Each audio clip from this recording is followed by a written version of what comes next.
You have entered the Command Zone, your destination for all aspects of Elder Dragon Highlander. Enjoy your stay. How's it, everybody? Welcome back to, I almost said Game Nights, but it's actually the Command Zone. I'm your host, Josh Lee Kwai. How's it? And I'm DJ. Wow, that just That was a rough intro, Josh. That just couldn't have gone better. Did you just come back from vacation or something? It's almost like I'm jet lagged. We're just gonna go with it. Okay, so we just did our report card episode for Commander 2018, and sort of in the midst of doing that, DJ and I were like asking some questions. It was a moment to be reflective about the format and like, what do Commander players want? What do we wish was in here? What does the format need? Exactly. We were kind of discussing, well, did they hit what we need? Did they push the boundaries? And then we found ourselves asking, what would we do? Yeah. So we're going to be talking about our Commander format wish lists today. And that's like what kind of spells, effects, what tools that don't exist now do we wish existed? You know, what does the format need from a new card perspective? We're going to be putting our... I had a long wish list, Josh. We had to cut it down a little bit. That's why we're bringing you the most relevant wish list cards that we have. Yeah, we're going to be putting on our game designer hats a little bit. Spoiler alert, we're not game designers. Okay, before we get into all of that, we need to talk about our sponsors. Of course, cardkingdom.com/commandzone. If you use that affiliate link when you order your Magic cards, singles, products, anything at all, you really are supporting this podcast. You're supporting Game Nights. You know, you're going to order that stuff anyway. If you use the affiliate link, when you do, you really are keeping the lights on around here, and we super appreciate it. Also, a big thanks to Ultra Bro, who's been a great sponsor for us for a very long time. I know a lot of people have been asking about the wall scrolls that we've seen in Game Nights that we see behind DJ there. They are, at the time of this recording, like going to come out pretty soon. I don't know the exact date, but keep an eye on it. Ask your LGS about them so that they can, ask Ultra Pro and get them in stock. They are super, super cool, and you definitely want those on your wall. And the final way to support all of our content is directly. If you go to patreon.com/commandzone, you can contribute directly, and you can just do things like see Game Nights before anyone else. A lot of our patrons got the Last Stand playmat for free as one of the rewards for being a patron. Thank you to everyone of our patrons. You really are the heart and soul of our content. And another benefit is every single episode, we call out one lucky patron. Call out, shout out. Anyway, this episode is dedicated to Damien Savorino. Savorino. I'm going to go with that. Savorino. Damien, I'm sorry we butchered your last name. I'm really not sure how to say that. You actually have an awesome... When you can't pronounce your last name, it means that it's awesome. My last name sucks. My last name must be awesome because no one can ever pronounce it. So. It's so interesting. All right. Let's get into our main topic right away here. I want to say, first of all, we don't like bans. Banning's kind of suck. I don't like banning either. And when you're talking about a wish list, when you're talking about finding cards we need to balance the format, one easy way to balance something is to ban the card that's causing the problem. And we don't like that solution. I think one of the big draws to Commander as a format is that you can play your cards. With very few exceptions, if you have a card, you can play it. And I think that's one of the great things about it. And one of the things that drew me to it when I came back to Magic, I was like, oh, I have this box of old cards. I can still play all this stuff? Yes, you can. So we're going to tackle this from a perspective of let's not ban stuff. Instead, let's create some checks and balances on the stuff that maybe is a little bit too powered or is just well positioned in the format for whatever reason. And WotC's been doing that too. I think that they also ascribe to the same philosophy. So it might for Commander. For Commander, yeah. It might be the easy solution to just like, we'll just ban it if it's a problem. But no, we want to go with the more complicated, but we think the better solution, which is make new cards. Now, you put a little disclaimer here. I did. Do you want to read it? Yeah, it's absolutely true. It's totally true. Okay, so we're putting on our game designer hats and we're talking about some mock cards. And these are basically examples of cards from our wish list, okay? These could be ridiculous and completely unbalanced, and that's okay. Okay? The reason why we're doing this is because we're trying to point out what we need to have in this format, and we can change the mana cost or change exactly what it is, but we're trying to get across the need for this type of card. Yeah, We're more pointing out a problem rather than suggesting the exact solution in the mock card we talk about. Yeah, we're going to sort of make up some cards and say something like this. Now, not this, but as Mark Rosewater would design this, as Gavin Verhey would design this. Better people will take this idea and run with it. But what it does is highlight the problem, highlight the need. Yeah, and sort of point towards a general direction of like, oh, here's maybe a way of solving it. Okay, so let's talk about our number one problem. We're gonna sort of tackle these as far as like, here's the problem and here's what we think a solution could be as far as like a card that might exist or a group of cards that might be able to come into existence to kind of put the checks and balances like we said. So what's our first problem? Our first problem is everyone's problem. It's Cyclonic Rift. Yeah, Cyclonic Rift it's a little too good. It is. Yeah, it's good for a bunch of reasons. Obviously the fact that it only affects your opponents and not you. It's great in multiplayer. It's instant speed. That's a huge one. If it was sorcery speed, I think it'd be more balanced. Oh, I think it'd be totally fine, and it wouldn't even be on the radar as one of the. It would definitely not be like the second most played card in the format. Yeah, you have to commit too much mana to actually deploy it, and on sorcery speed, then even though it'll still be powerful. It wouldn't be as instant speed is insane. Yeah, it doesn't hose people in the way too of like they're going to get their turn to recast their stuff.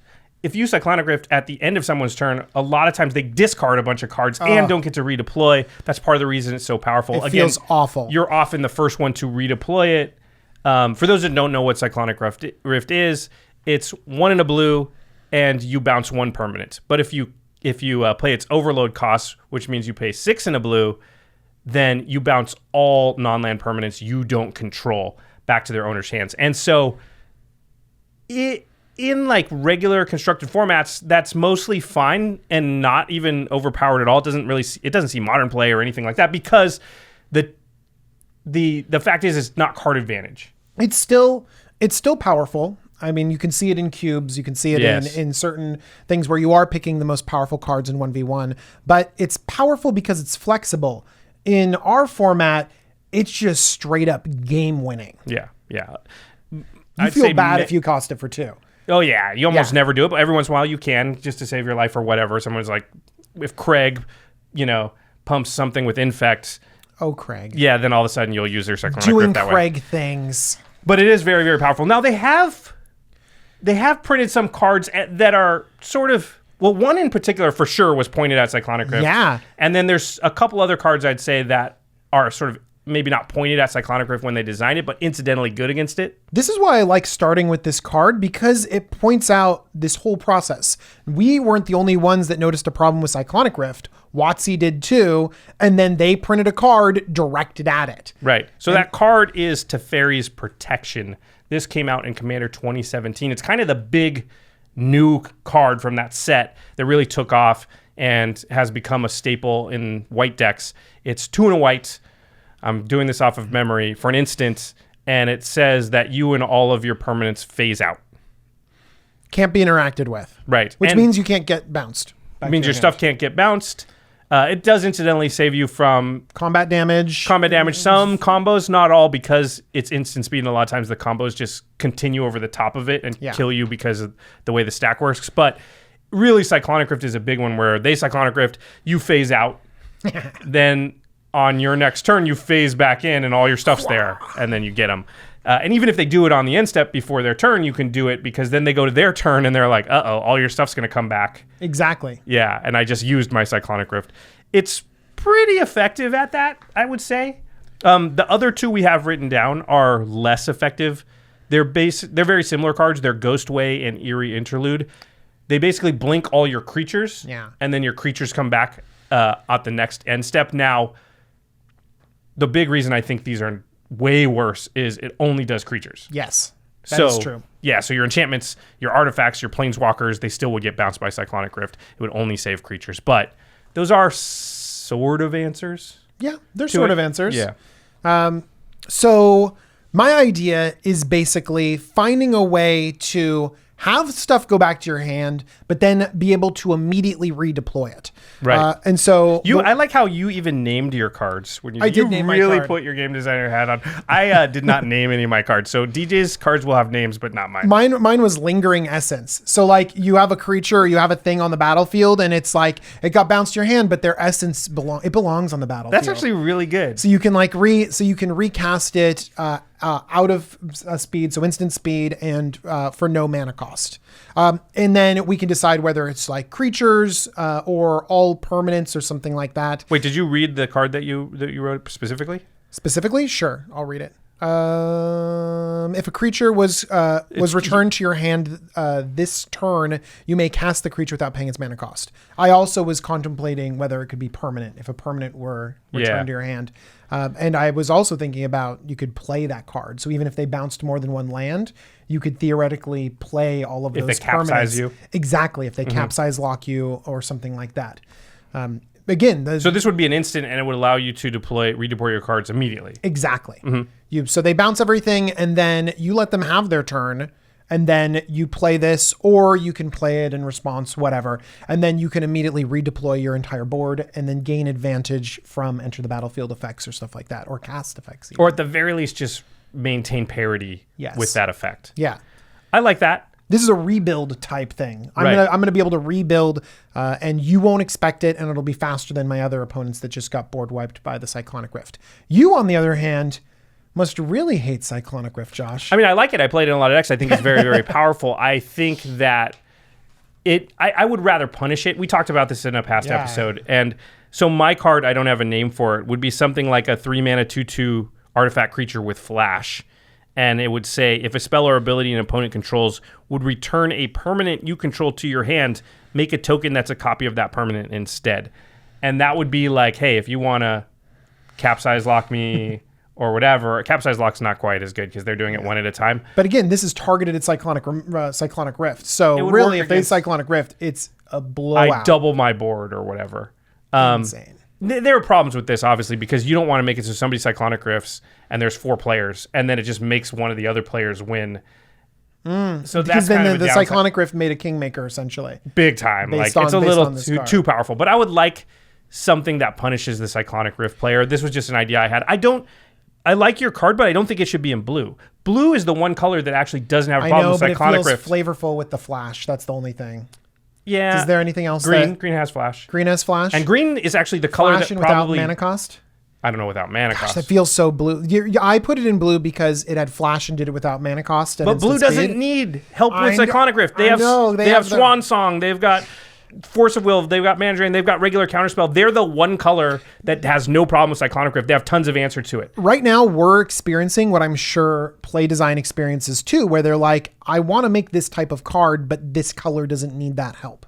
Right. So green, I think, is the big one that needs it the most. How about we put this on a land and activated ability? Yeah, that could do it. Kind of like Homeward Path-ish. Yeah. Yeah. I think that Cyclonic Rift is a big boogeyman in the format and probably needs a little bit of checks and balances. I don't want to take it out. I just want to make it so that it's a little dangerous to cast it. So you might have it in your hand and be like, geez, if they have that one card, I'm going to be hosed. I should at least think about it. I agree. Okay. Let's go to the next problem. It's actually Cyclonic Rift related, the next problem. Right. Yeah. So, go ahead. You put this one down, so I'll let you read it. I put this down. I actually feel like I think that blue needs more board control options. I feel like I'm forced to play Cyclonic Rift if I'm in blue. I mean, you are because it's so good, though, right? I don't know. There's a lot of good cards that I choose not to play, and there are certainly good cards that we all choose not to play. But you're saying because my other options for a similar effect are so limited. Yeah, exactly. Because I think there's a huge gap in between Cyclonic Rift and the next blue board control. Okay. I think that there's a gigantic gap there. And maybe if there's something else that works, people might be like, oh, you're the kind of person that plays Cyclonic Rift. The same way they say that when they say, oh, you're playing Mass Land Destruction. Okay. We have a social contract. Sure. And sometimes that social contract extends to many different archetypes and many different types of cards. Right. But when we don't have the tools that we need to, or we don't have good alternatives. Exactly. Then we might be like, okay, well, I guess you have to play Cyclonic Rift. Interesting. Okay, so what are you thinking here? I'm thinking of a card called Rift Squall. It's another good name. It's just two blue. By the way, I also made a different type of counter in here. Listen, that one's like I taught a computer to read magic card names, and then I asked it to create a blue. Yeah, exactly. And it came up with Rift Squall. Okay. Yeah. 4 blue for an instant. Instant is very important. Okay, and it has multi-kicker for blue or something.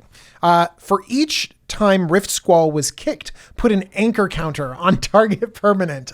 Return every non-land permanent without an anchor counter on it to its owner's hands.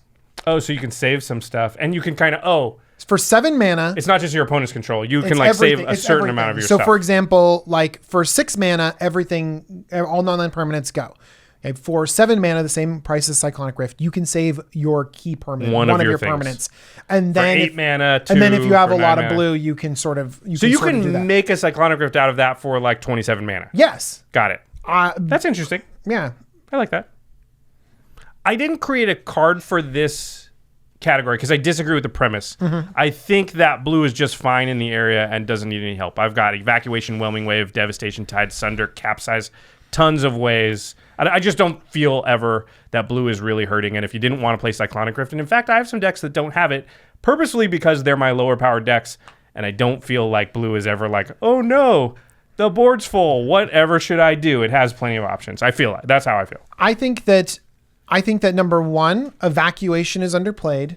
It's so good. And it's very good, and it's better than Wrath of God. And it's pretty good. But I think that there's a huge gap even between Cyclonic Rift and Evacuation, and then as soon as you go to the sorcery speed stuff, especially because it all costs like 6 mana. No, Whelming Wave costs 4. Oh, it's based on your islands, right? No, it just doesn't bounce Krakens, Leviathans, all your stuff. But it's still sorcery speed. Right, it's just like Wrath of God. Yeah. Day of Judgment. Those cards get played. They do. Yeah. You're right. I also think that that's underplayed. My favorite blue board wipe is Ixodron. Oh, Ixodron's sweet. That's my favorite board wipe.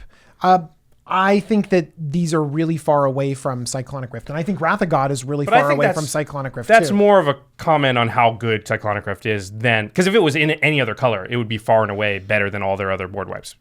You know.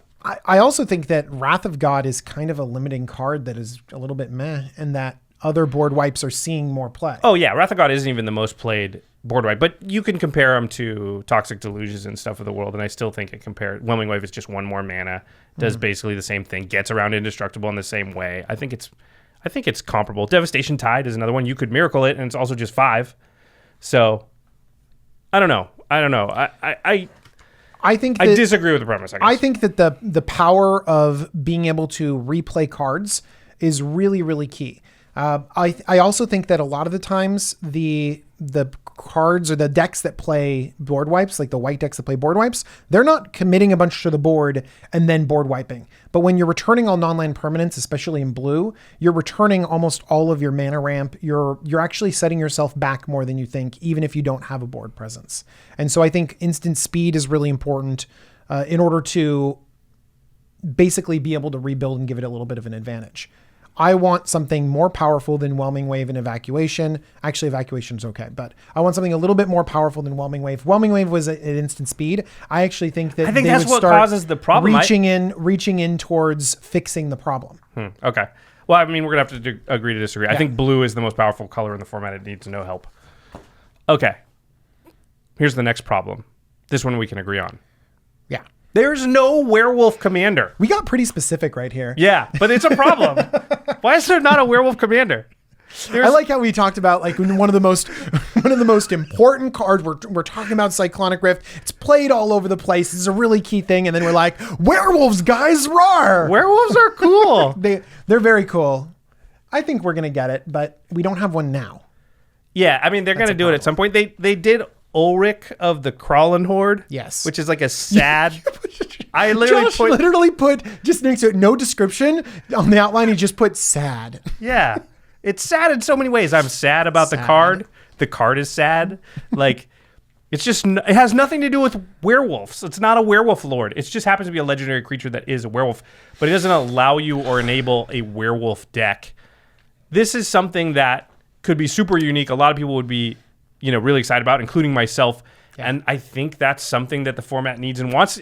And this is another way for us to demonstrate we're not just going to be all serious about the really powerful and balancing the format competitively. We want cool stuff too. Also about like, we want cool things. So, okay.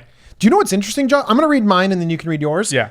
We came up with a similar idea for what needed to happen to make werewolves good. It is pretty interesting. So what happened too, I want to describe our process a little bit, is that DJ and I, before I left for Europe on vacation, we came up with the topic.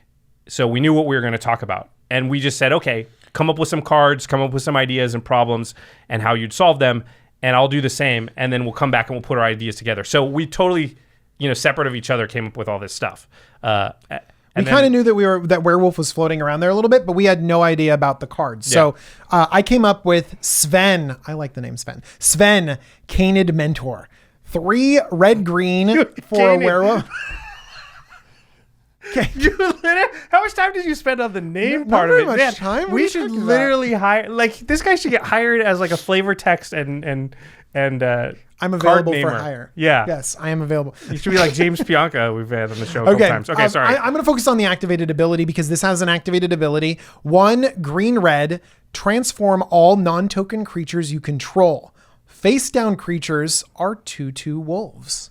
So this would flip over your werewolves. This would literally transform everything, including non-werewolf cards, and then those would be 2/2 wolves.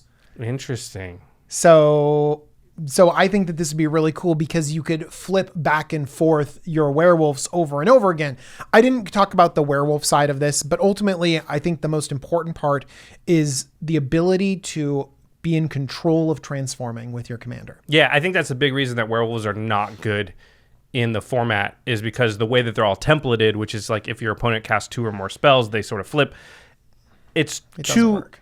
It's just too hard to keep your werewolves on the side you want, because with so many players, they can always kind of flip it to whatever's the worst for you. And so I think that's really, the werewolf deck needs its commander to control the flipping in some way. I like the tension too of like they're flipped all different ways, and you might even have some creatures that aren't even werewolves at all. And then you activate this, and then you literally are like, I'm gonna flip them all over. Some flip back to humans, other ones flip back to this. You even create some wolves. Yeah, that's really interesting actually, because if I play a werewolf after I've done this flip thing, now that one's on the human side and the other one's, and it's like, do I want to? Yeah, that is interesting. Okay, so here's my card. I did not name it. On the human side, it says wolf and werewolf creatures you control get +2/+2. And you can play green and red to transform another target werewolf. And then it has the normal clause. If an opponent casts 2 spells on a turn, it flips over. I thought on the front side it was if they no spells. Yeah, sorry, no spells. Sorry. Yeah. And so it flips over. So it itself cannot control itself flipping. It can only transform other werewolves. That's cool. But then once it's on the other side, it says, if a werewolf you control would transform, you may choose not to transform it instead. That includes itself. So now you are in control. Very cool.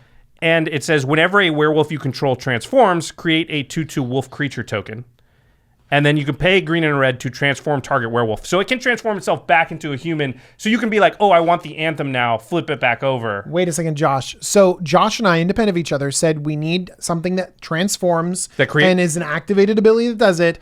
And then also we wanted synergies with wolves. And we wanted some kind of tension in that you created tension of like, but it's fun to flip all of them. Yeah. So I have to figure out, I got to really sequence my plays in the correct way. And mine is like, you don't have control over one side of the flipping of the commander. And it has an anthem effect for the tokens it creates on opposite sides. So you have to really, sort of negotiate, not necessarily politically. I just mean like sequencing of how you're going to get it flipped to the right side when you want it, get the anthem effect once you get a bunch of tokens. There's a cool threat of activation there too. You're swinging in and you're like, all right, I will turn my werewolf over, and now they have +2/+2. And it creates, cool. And maybe it creates a token or whatever. Yeah. So again, I don't know what that card would be costed and what its power and toughness would be. Exactly. But here's the thing is that this is the interesting process is we're like, hey, we need a werewolf. And then in doing this, we came up with a lot of things that we actually needed, concrete ideas. We, of course, don't have the specifics together, and some of these might be ridiculous. Like you might point out in the comments, it's like, one of those is going to be awful because of this synergy. Yeah, or it's going to immediately go infinite with this card. And that's why R&D has such a tough job. And we right now have an easy job because we just get to throw it into into the ether and go like, something like this, You but just better. do all the hard work. Okay. We're going to tell you what you want and you build it. This is something that you pointed out as a problem that I definitely agree with, but I hadn't really thought about until now. So go ahead, I'll let you read it. So what I did is I kind of thought in my mind about what decks exist in other formats that don't exist in Commander. And one... Or at least aren't very good. Yeah. This one might... This is It Burn that we're exists. talking Jimmy about. has one. It's Jimmy has a Burn deck? a Neheb one, but it's not that great. That's a Neheb deck. That's not a Burn deck. Anyway. No. It's literally like he built his Neheb deck. Does he have Lightning so that Bolt in there? It only has burn spells. It's like, Wow. it's fireballs Okay. and stuff. Okay. Like, Respect. it doesn't win though. Josh. Mostly because he doesn't draw mana. Okay. Burn is... This is another problem. Burn is prevalent in all of these other formats, and it's cool and interesting and fun to play. And it just is not very good in Commander. And it doesn't translate well because every other format, we can grab cards from them and use it for ourselves. And Burn doesn't work like that because we have 40 life, and in other formats, they have 20 life. Also, they have one opponent. Yeah. So you have even to worse. So you have to do 20 damage in a normal format. In our format, you have to do 120 damage. Yeah, it's just it doesn't scale well. Exactly. Into our format. It doesn't yeah. scale well. So I was thinking of a commander that could help scale Burn so that it ends up being a viable strategy. I'm actually going to read you a real card. This card exists. It's called Ember Maw Hellion. 3 red for a 4/5. If another red source you control would deal damage to a permanent or player, it deals that much damage +1 to that permanent or player instead. Okay, so this actually this exists. is a card that exists, and you're going to kind of riff off of this ability. Yeah. Okay. And so this is not outside, this is not some weird, crazy thing outside of imagination. We can have a card that literally multiplies damage. Okay. And so Let's see your card. Yeah. My card is Ember Channeler. 1 and a red for a creature. This is going to be a human wizard, and it doesn't matter what it is. It's like a 1/1. Okay, Ember Channeler. Okay, if another red source you control would deal damage to a permanent player, it deals that much damage +1, +2. We can balance it however we want instead. I do think that you need to have this creature have some sort of evasion or some sort of ability to defend itself. And so I said discard a card, maybe at random, and Ember Channeler gains indestructible until end of turn. So basically it's a commander that can come down early, be somewhat protected, and make Burn work. Interesting. I do like the idea of scaling the damage at sort of a flat rate. Yeah. Just to give it a little extra oomph. One doesn't feel like enough though. It probably isn't. We probably need, but we have to balance it because it can't be something crazy. Because otherwise Pyrohemia becomes insanity. I know. Or legacy players start playing it. Oh, that's a really good point. Well, you make it a 5-drop. But see, again, if you make it a 5-drop, then it doesn't fulfill the role of Burn, I think. I think this needs to be low cost to come down early, so then you can start playing Burn spells rather than waiting to play your, how many 6 mana, if it's on 5, how many 6 mana Burn spells are there? Yeah, that's a really good point. So it needs to come out early. There's a tension here. You've got to create, the legacy thing's not something I thought about, but you have to create it at a rate or do something about it that... Just imagine if it added doesn't 2 get or played 3. in Legacy. Just imagine if it added 2 or 3. I think legacy players and had protection. I think legacy players would play that. If it added 1, because burn decks are already viable. If it's like a 1 mana... Legacy Burn is very viable. 1/1. Like, maybe you have to take off the indestructible part. Okay, we're getting into something we don't want to do, which is making the perfect card. Yeah, we want to point out flaws and possible solutions. Okay, so here's what I had, and I thought it could be on a creature, a legendary creature, but I'm not sure the sizing or what its mana cost. But you make a good point about being careful of the legacy thing, and I accidentally solved that a little bit in this. Oh, good. So let's say it was a 2-mana 2/2, and it just said, if a red source you control would deal damage to an opponent, it deals that much damage to each opponent instead. That's good. It multiplies the burnout. Do you think that would make Burn viable if a lightning bolt turned into 3 to each player? It's 9 damage for 1 mana. It's pretty. I mean, that's pretty pretty good. impressive. Yeah, I mean, you still have to string together a lot, but But still, so that's what that solves is the multiplayer aspect. But it still doesn't address the idea that you still have to go from 20 instead of 20 to 0 from 40 to 0. Correct, but you have 40 life also, so you have more time to do it. That's true. I think that is sort of evening in and of itself. And then we're not running into the legacy problem. There is a card that burn players wish was a legendary. I totally wish this too. Yeah, this is what I was bringing up on my phone, by the way. So this is a card that may make burn more viable if they had this type of effect on a legendary. You want to just throw it? I do. Josh, you're going to wait for it. You're like, you really want to throw it there. I'm like, you? the sound. We just, hit the lens. Nice work. Okay. It's Soulfire Grandmaster. This is the card I think that a lot of people who would like burn to work wish was a legendary creature. It's a 1 and a white for a 2/2. It's not legendary. It's a human monk. It has lifelink. It says instant and sorcery spells you control have lifelink. And then you can pay 2 and then 2 hybrid blue-red. So either 2 and 2 blue, 2 and 2 red, 2 a blue and a red. And it says the next time you cast an instant or sorcery spell from your hand this turn, put that card into your hand instead of into your graveyard as it resolves. This is a really interesting card that might make burn viable in that one of Burn's other problems is I cast lightning bolts, regardless of how much damage it does, the card, it's just a card gone. And if I go to your face, it's just gone. And most Commander games, it's irrelevant until that lightning bolt brings you from 3 to 0. Yes. And a lot of Commander games are sort of won by card advantage, and burn naturally is not a card advantage type of a strategy. But this ability to put it back in your hand could sort of make it so burn could win an attrition war, at least has a chance. And I think we need to, again, tweak this kind of stuff because Soulfire Grandmaster, people aren't playing it and imagining like, oh, I'm going to play Lightning Bolt. They're thinking about playing Time Walk effects. Yeah, correct. Yeah, and like basically taking all the turns. Correct. You have to change it so that... Exactly. Yeah. But I've heard burn players be like, oh, I'd like to build a burn deck around this card. Absolutely. Okay. The next problem is related. And I think the next two are sort of all in the same, the same category, which is kind of that, like when we went to a multiplayer format with 40 life, a couple of strategies kind of naturally took it in the gut. And how can we bring those strategies into the viable category where like, we don't want to make them the best strategy. You don't want to make it so burn's just better than everything else. You just want to make it so burn could be played and have a chance to win. Yeah. Okay. So the next problem is aggro needs help.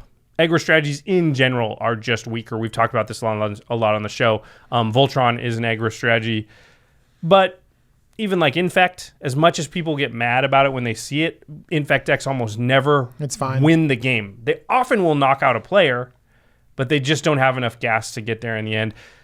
And the same thing can be said for a lot of other aggro strategies. You might be coming back and say, I have an aggro deck and it's great, but it might not have the lasting power, and your play group can easily answer it. They're like, oh, I guess I can't play the 6 mana board wipe. I'll play Whelming Wave instead or Propaganda. Yeah. There's so many answers. So that's a reason why I think it's a problem. To me, this one, I feel like, again, we're going to an existing thing that Magic already has and just trying to bring it into your command zone, kind of. I think Monarch is the answer to this because aggro decks are dealing combat damage. They're dealing it early. What they tend to do is run out of gas and just can't get there. And Monarch feels like the perfect incentive and reward for an aggro deck and creates the type of a game that an aggro deck wants where people are swinging at each other trying to grab that crown. Yeah, you're always attacking, and you get the Monarch when you deal combat damage to an opponent. That's when you steal the Monarch back. And if you are creating a board presence, you're less likely to lose the Monarch, giving yourself a really easy form of card advantage that plays into the aggro strategy. And the Monarch, for those that don't know, it was invented for Conspiracy 2, and it's what is it, an emblem, a token?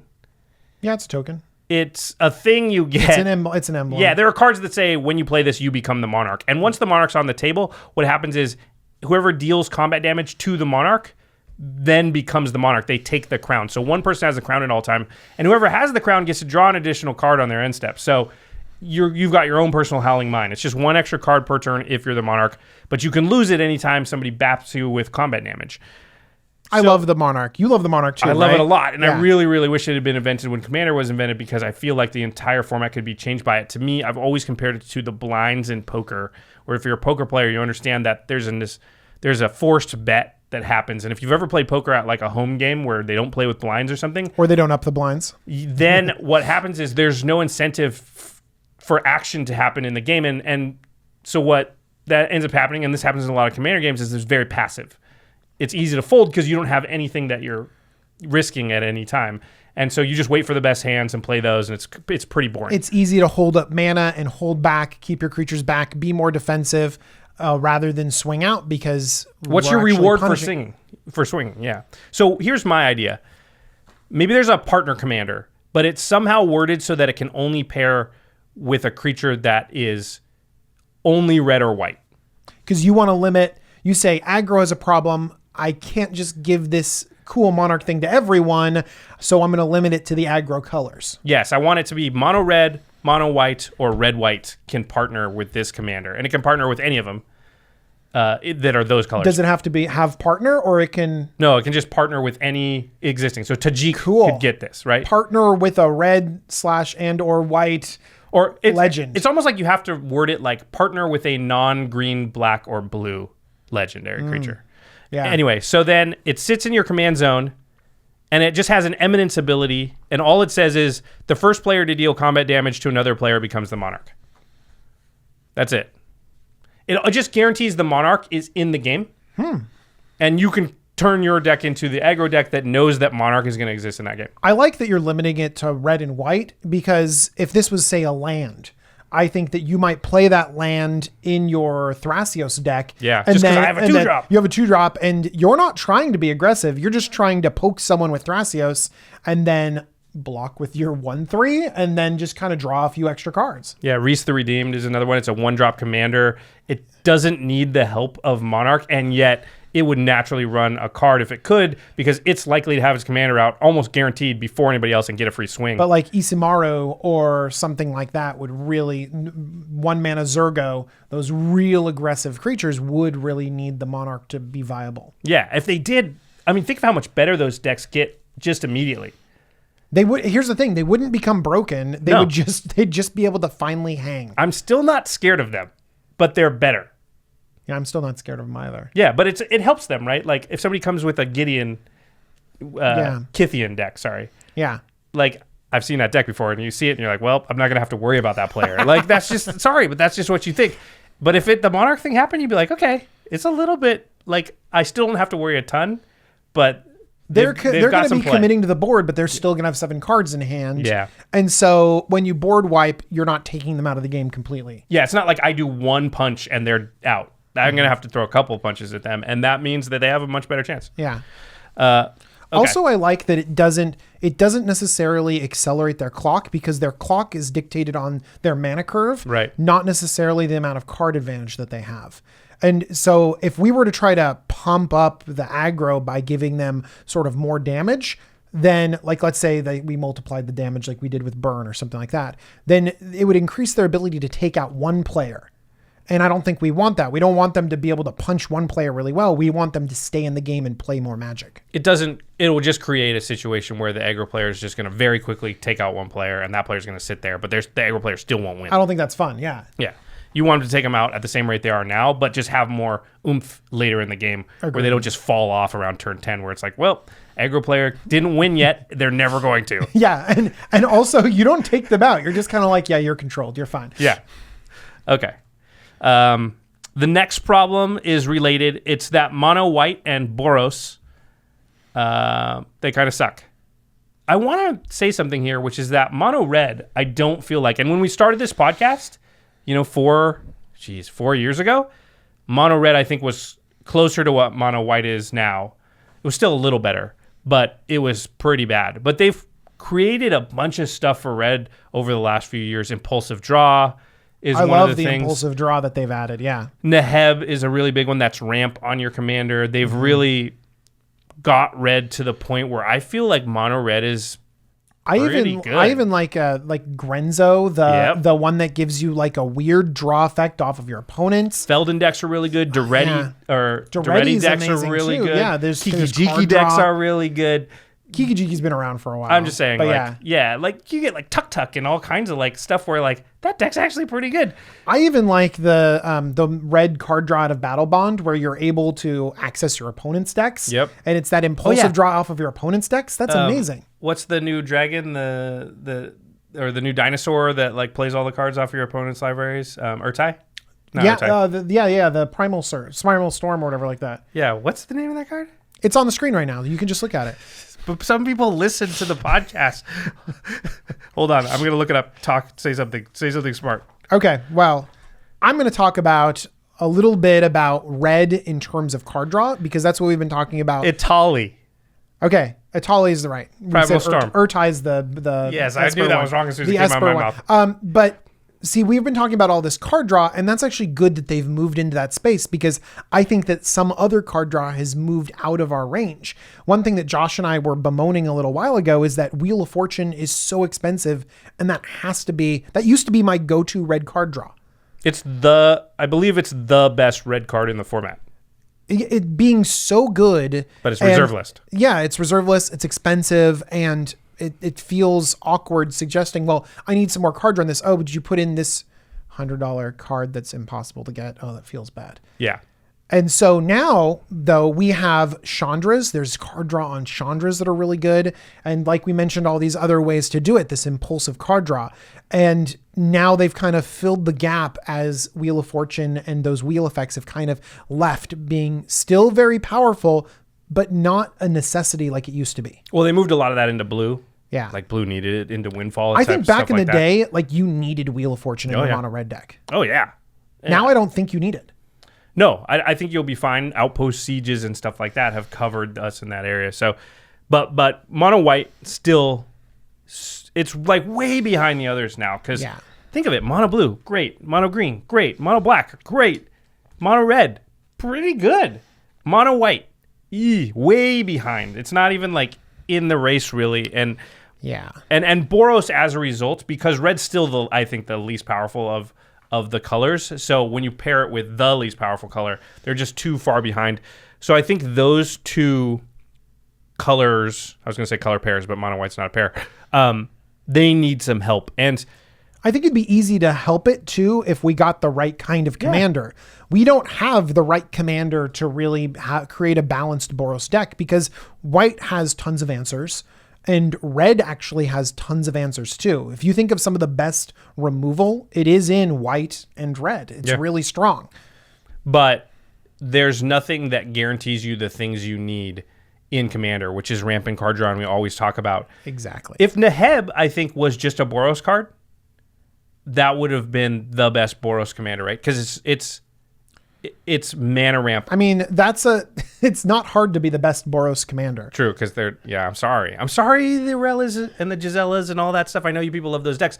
But here's the thing, they're powerful, but they still just do what Boros does, which is tons of damage. Yeah.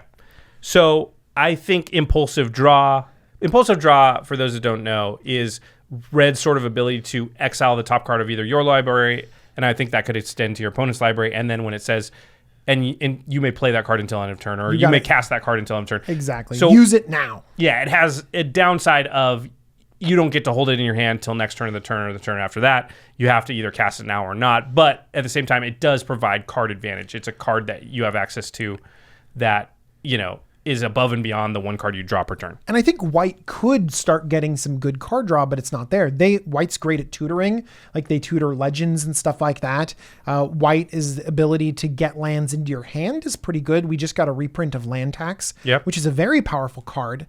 But that's card advantage, but it's not on a legendary creature and you're not guaranteed to get it. And for whatever reason, they've been very hesitant to give redundancy of some effects to white. So like Mentor of the Meek. Something. Every time I see it, I'm like, why is there not more of this? They did Bygone Bishop, which is a little bit, but you have to cast them. It's not ETBs, and then white makes a lot of tokens. Still pay too. Yeah, it just white needs more. Either white needs more cards in the 99, like non-legendary cards that give it the ability to draw cards, like more cards that say like if you gain life, pay 1 mana, draw a card, something like that, or it needs a commander that will give it card draw or ramp, like Knight of the White Orchid.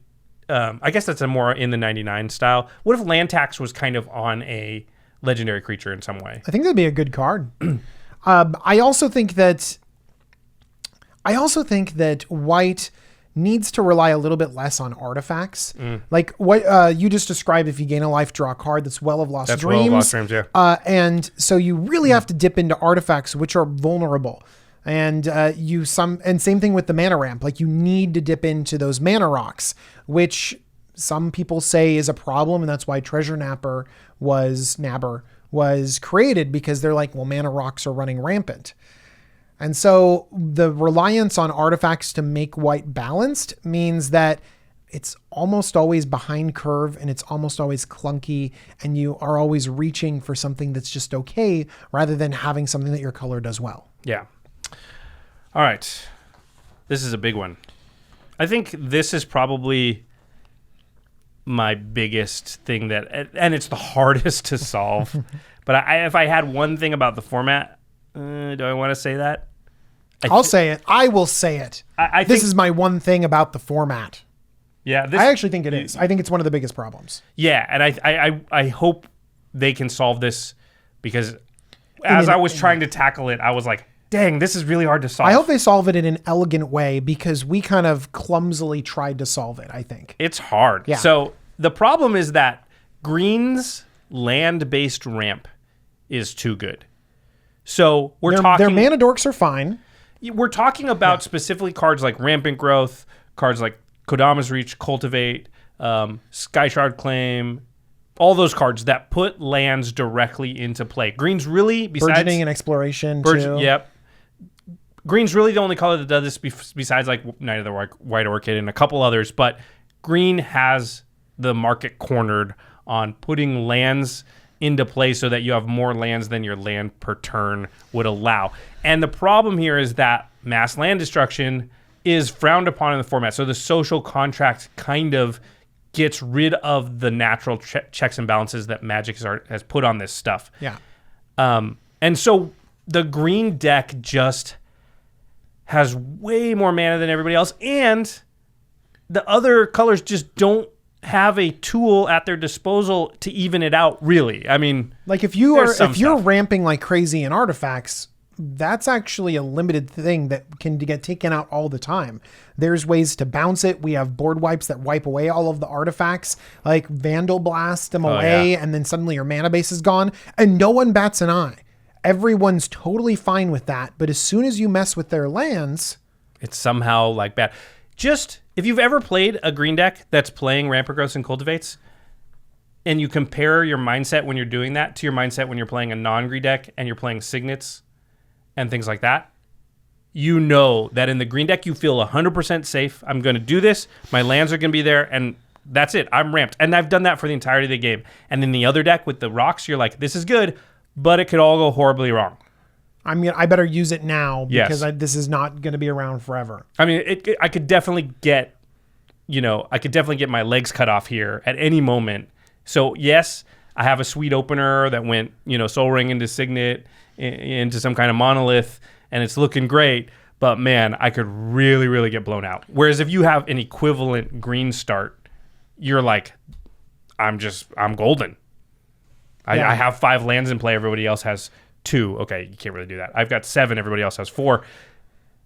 That's just an advantage I'm going to keep. I totally agree. And also, sometimes the ability to put multiple lands into play isn't as punishable with the card pool that we have. So if you put 2 forests on the battlefield, you've generated 2 lands, and there's not a lot of things that will easily incidentally take out those 2 lands. Yeah. Whereas acidic slimes and restoration, Acidic slime will take out lands, but I know, but people don't, and if they do, they only take out 1. Yeah. Whereas your mana rock, the equivalent 4 mana mana rock, that one target suddenly affects 2 of your mana. Yeah. So you pay 4 mana in green, and you get 2 lands that are somehow even more protected because there's 2 objects versus the same 4 mana rock. Ron Dynamo, which somebody might take out. Exactly, yeah. which is a single target that is more susceptible to the removal that exists in the format. Yeah, that's a really interesting way to do it. Do you ever use acidic slime on a land? If you do, it might be one that taps for more than 1 mana. Yes, but it's a crazy land. Yeah. Like, it's Maze of Ith, it's Glacial Chasm, do I use it on a basic forest? No. But that's what they got. But do you use it on Thran Dynamo? Yeah, for sure. I do too. Just depends. Grim Monolith or something like that, more likely. But yes, I use it on something that Basalt Monolith, like that card's scary. So you're like, boom, gone. Yeah. And you 1-for-1 them. Actually, you 2-for-1 them because you still have the acidic slime, and you're probably gonna. Yeah, it's a really good point.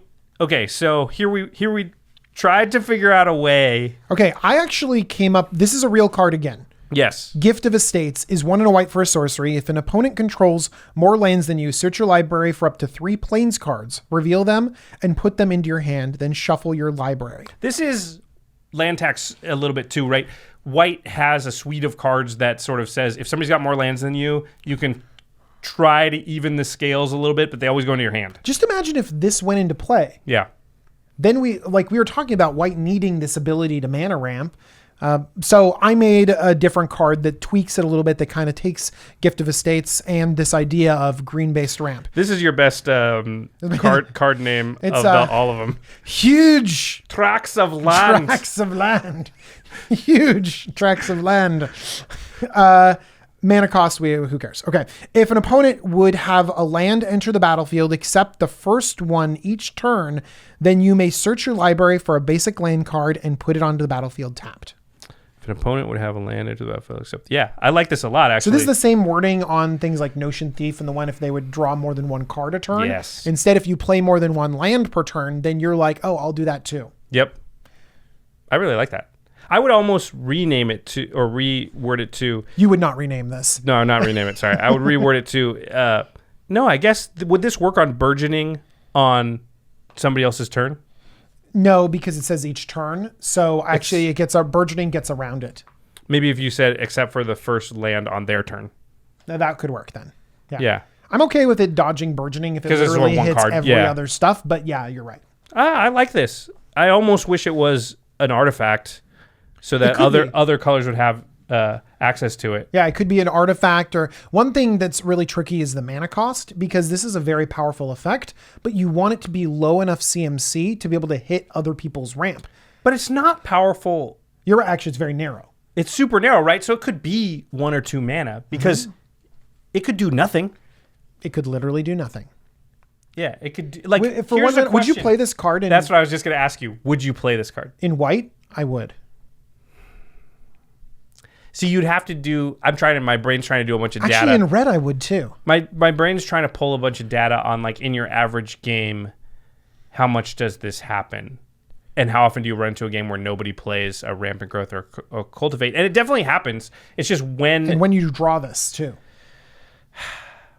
It's an interesting card. It's a good design. I'm not sure I would put it into any decks just because it's going to be dead sometimes. Mm-hmm. And definitely, you name white. White can't afford to have dead cards. Blue can. Because it draws a ton of cards. You know?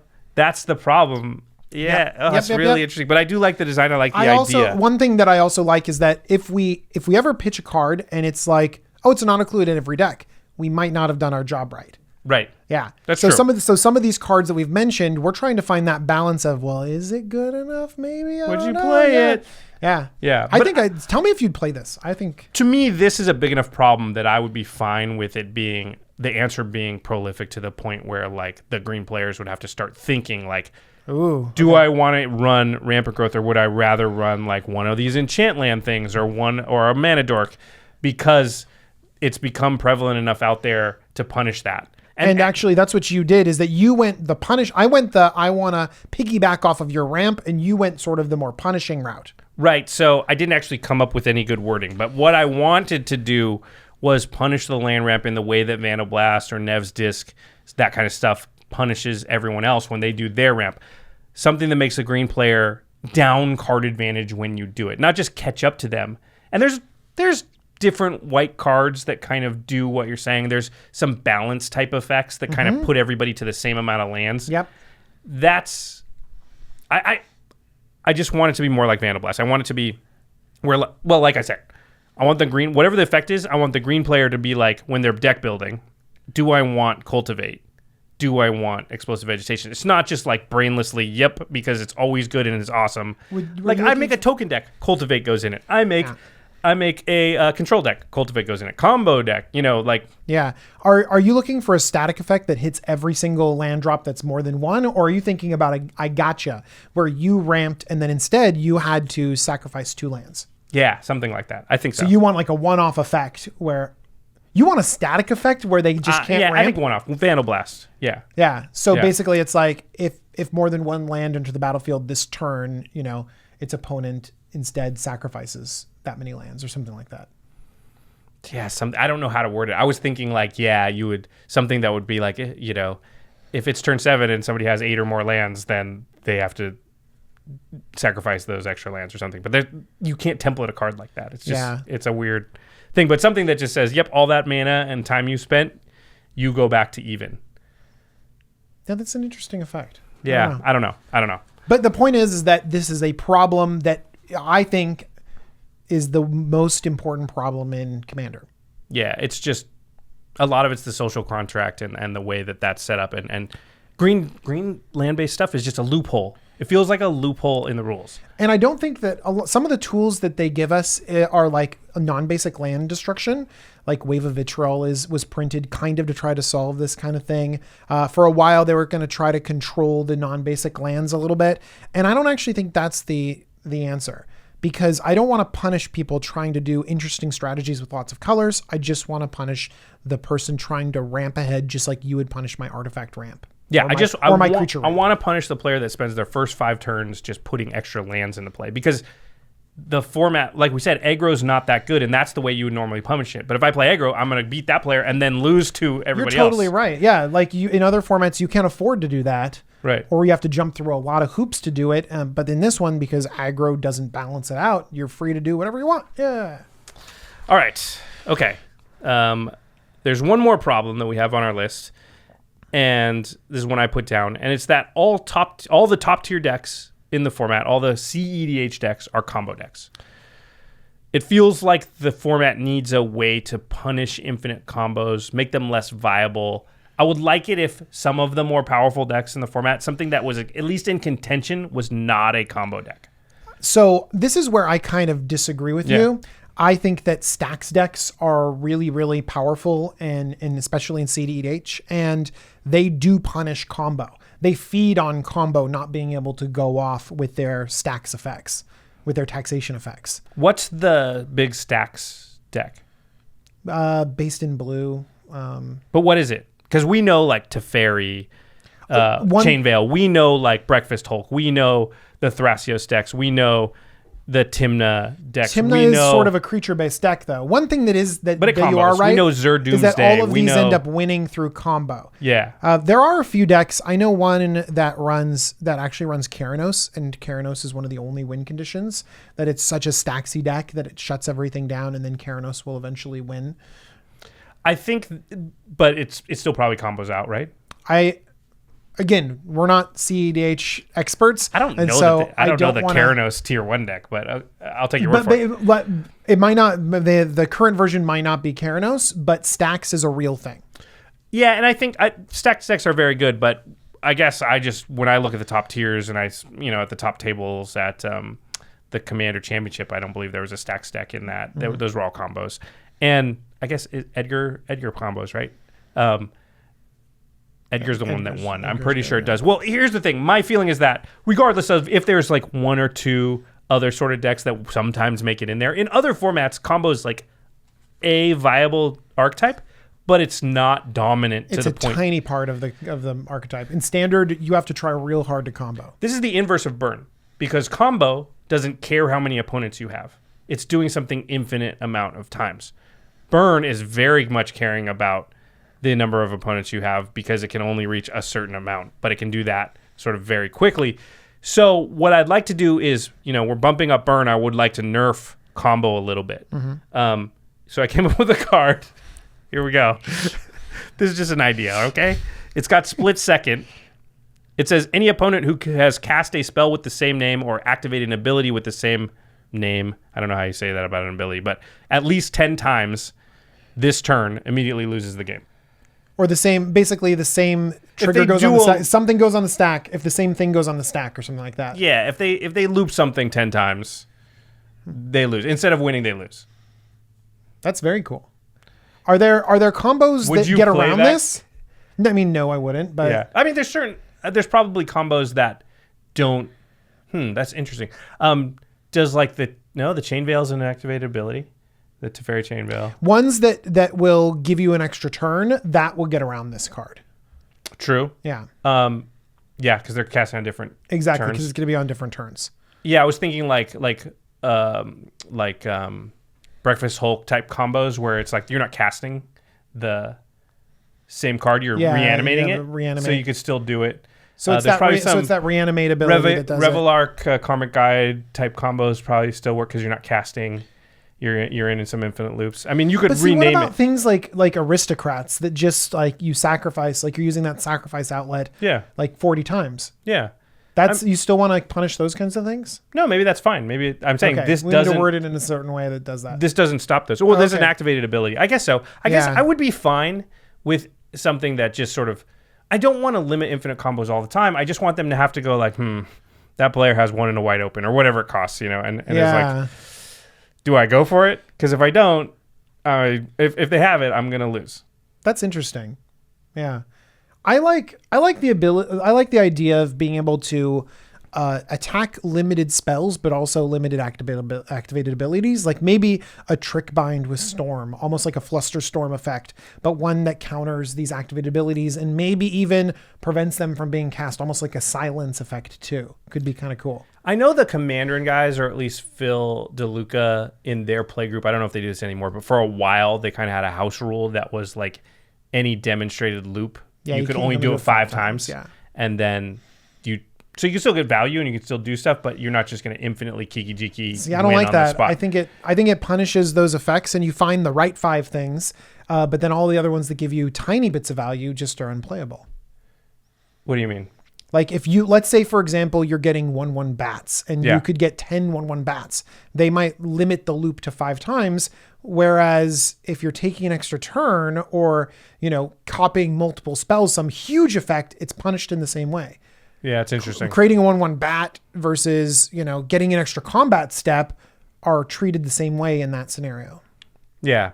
Well, I wasn't saying holding that up as like the paragon of the exact solution. But what you're saying is that some people find it enough of a problem to say, look, we need a house rule to answer it rather than having a card to answer it. Actually, house rules to answer things are a good idea. Yeah, and I think you can house rule a lot of this stuff, but it does make it difficult. And I'm kind of like, I can't house rule stuff in my playgroup. Like, that doesn't make sense because what are we...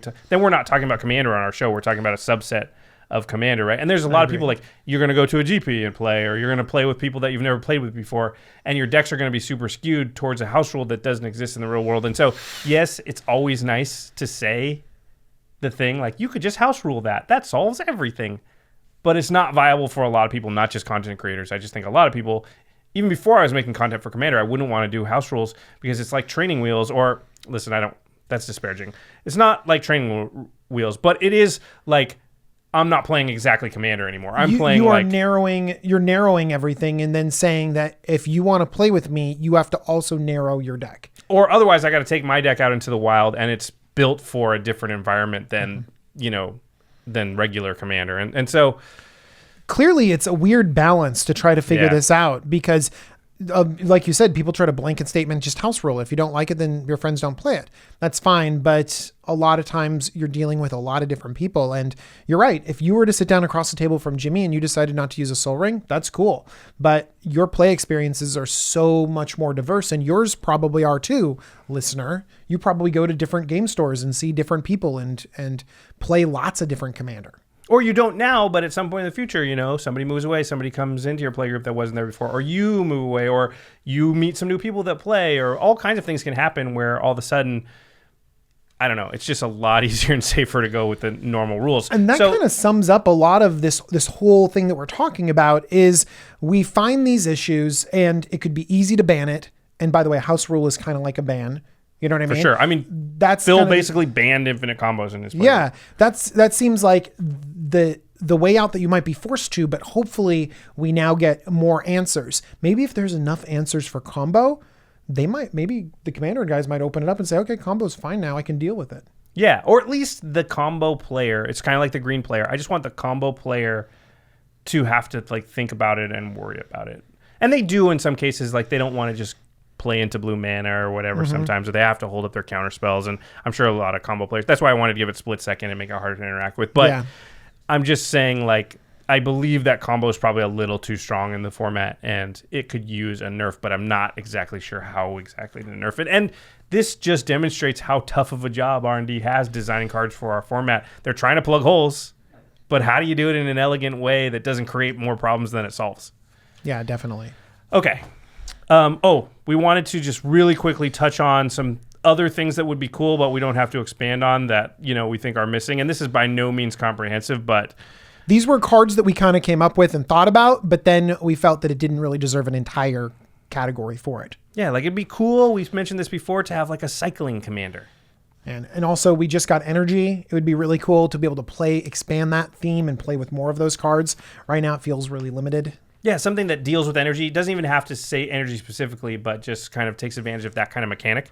Yeah. A spider, legendary creature. Josh, we just got a spider, legendary. Thantis, why? That's what I wrote down here. Thantis, why?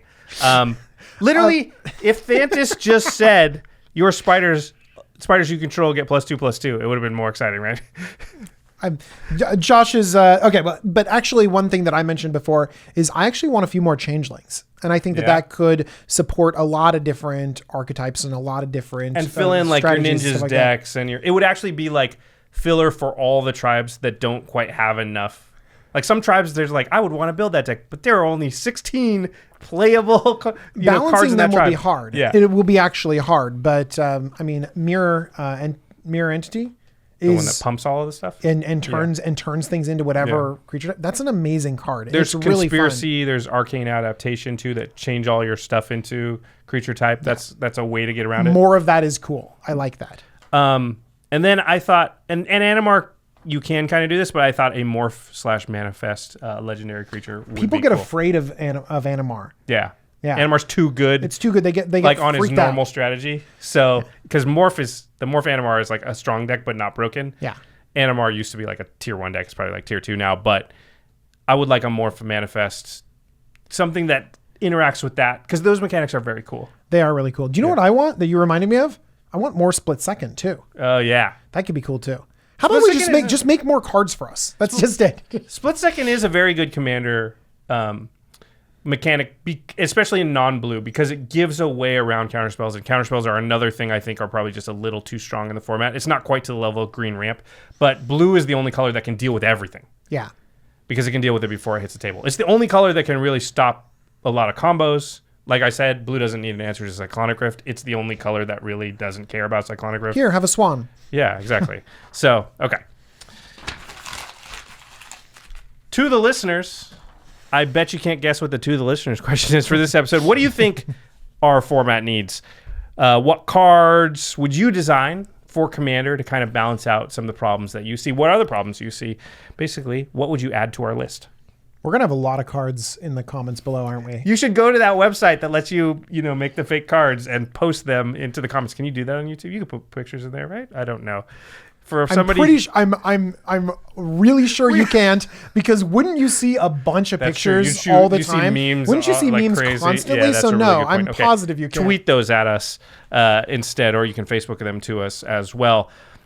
And then if you want to buy real cards that actually exist, not the cards that you've designed, and some of the things you probably want, like the Teferi's protections and certain things like that. Yeah, we talked about some cards that already do these things. The Gift of Estates that kind of does it halfway. You talk about Split Second. You can get a sudden spoiling. Yeah, if you really want to be sad, you can get Ulrich of the Crawlin' Horde. And you can get all these things by going to cardkingdom.com/commandzone. That's our affiliate link. If you use that when you order your Magic product, singles, whatever, you really are making sure this podcast and game nights and all of our content continues to happen. We super appreciate it. And while you're there, you should check out Ultra Pro products as well. It doesn't have to even be at Card Kingdom. It can be at your LGS or at any other online retailer. Ultra Pro really does make some of the best stuff on the market. The Eclipse sleeves, all my decks are in Eclipse sleeves. I finally switched them all over, and I couldn't be happier. They got the great shovel feel, and they basically never break open. I've used the same Eclipse sleeves for like drafts, I don't know, for like 8 months or something, like a long time. Wow. Number of pre-releases. So I really do think Eclipses are great. You should check them out. Okay, now it's time for the end step, where we talk about something cool outside of the world of Magic. I have something cool. You do. Rome, the city in Italy. The city. Have you heard of it? It's this city. The eternal city, as they say. So I was just in Rome, and it was my second time there. DJ, you've been. If people don't know, DJ, you I studied in, I did a year of college in London, and actually my wife did the same year in Florence. And so Florence is great too. I know Florence is great too. But I had a chance to travel around in college. If you are in college and have an opportunity to study abroad, you should do that. If you're in life and you have the opportunity to go abroad, you should do that. That's true. Rome specifically, I would recommend as a destination for a number of reasons. A, the food. Rome, Italy in general, the food is ridiculous. And Rome has like the gathering of all the different regions available there. And so that was actually the thing about Rome that was the hardest was like, how many meals do we have here? Okay, well, we have to get X, I got to find the best gelato. We got to get the best pizza we can find. We have to get some lobster linguine. We got to get beefsteak Florentine. Do you ever sit in the afternoon and just enjoy like a cappuccino or espresso or something like that? You just kind of sit in one of the piazzas and just, I just want to sit and drink coffee. At night, you just drink a bottle of wine and wander into... And the second cool thing about Rome is anywhere you go, you're about to turn the corner and something from 2,500 years ago will be there. Like the Colosseum will be there, or the Pantheon, or the Forum. See, the Vatican, the Forum. The Vatican's not 2,500 years old, but a lot of that stuff is filled with. It's crazy. There's so much history there. There's so many interesting things to see.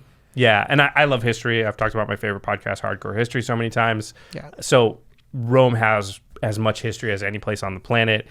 It's really, really a fascinating place. And it's actually an easy place to travel to because basically everybody speaks English. Like, here's the thing. If you're going east, if you're going Japan, you're going to China, you're going Vietnam, a lot of those places I have been to, those places are great. But the preparation you need to go there is a lot more because there's not as much English and you can't like read signs in those places if you're from the West. Yeah. And so if you're in Italy, most people speak English. And if they say like, find this street, you can read the signs because it's still in our same alphabet. And everything. Do you want to know a trick in Eastern countries that my students told me? Hook it's it up. ask someone young because everyone young has learned English, but everyone older, it's like, no, they never even took English in high school or whatever like that. But if you're like, where is this? And they tell you, this is the street, go down here. You can't read the signs. Like in Thai. Yeah, so you're like, I don't know what street this is because that sign is in, a language that I cannot read. Yeah. That's the good thing about Europe. This is, of course, from the American and the Western perspective. Yeah. But Italy and Rome in general, I just can't. It's also, here's another good thing about Rome. Super easy to get around. Their subway system is totally simple and easy to figure out and cheap. And I don't know. I'm gushing about Rome. I really love it there.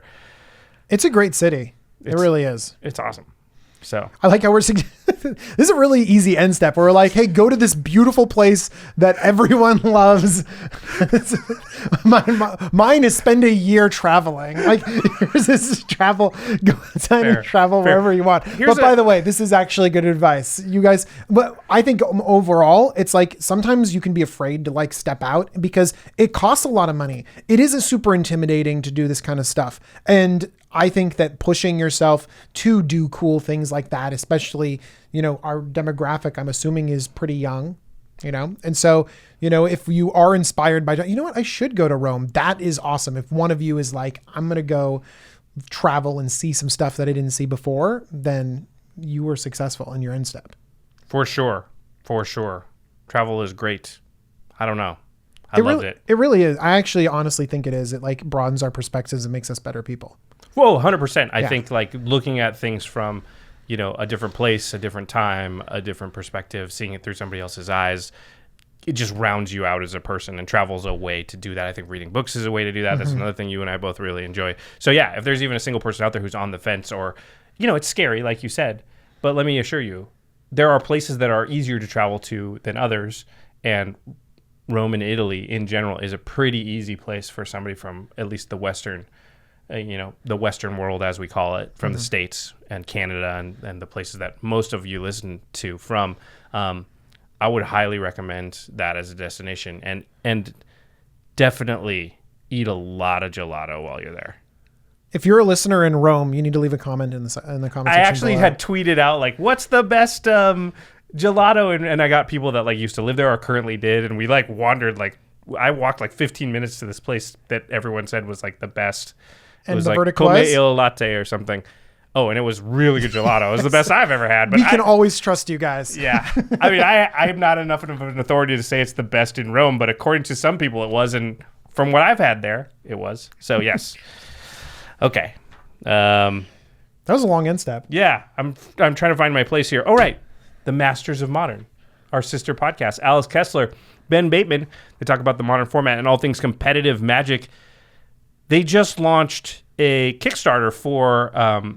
if you didn't know, Alex Kessler runs his own toy company. It's called KessCo.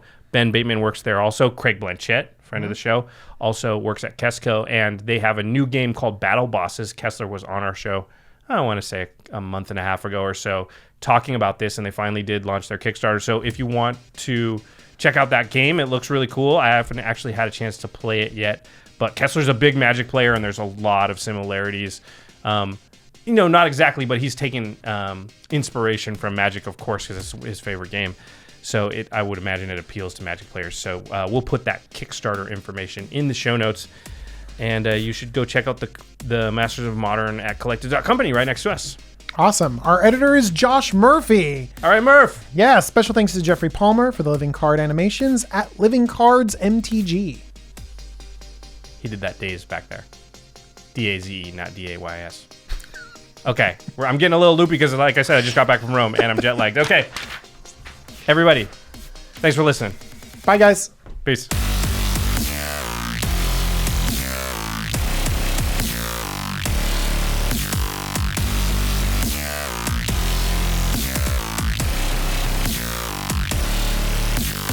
Thank you for your attention. For further inquiries, send an email to commandcast@rocketjump.com or ask us on Twitter @JFWong and @JoshLeeQuai. See you later, alligator. Greetings, humans.